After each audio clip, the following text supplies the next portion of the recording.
adlaw misidlak. Duha ka mga kalag ang nagsayaw sa pinakamatamis nga mga damgo.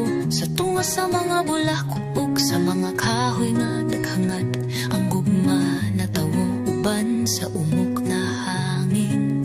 O ang bunga nga hayag, ang tentasyon nagtawag apan sa ilang mga kasing-kasing.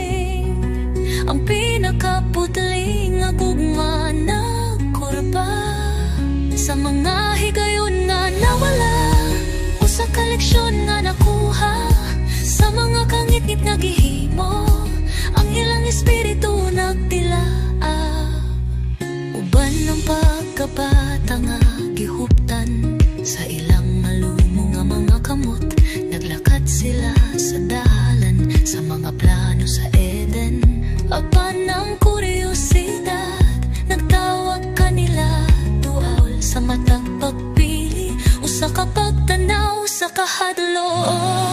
Nga hayag ang tuksyo nagtawag apan sa ilang mga kasing-kasing.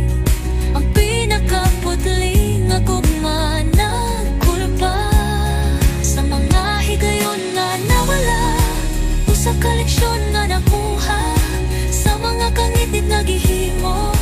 Ang ilang espiritu nagtilaang sa pagkahulog o sa kapag-alsa, bisan pa sa kalibutan nga nagpag-o.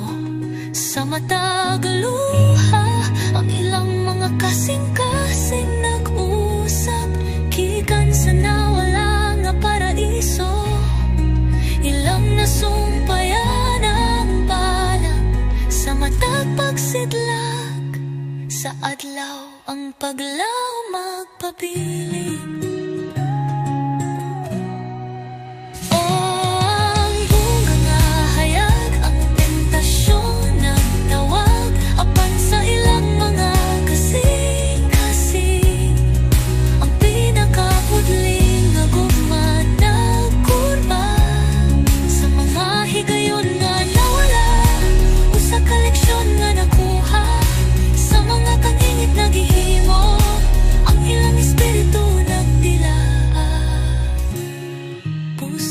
Magsuroy kita, kamot sa kamot, sa hardin sa mga damgo, atong ipahimutang kaysa among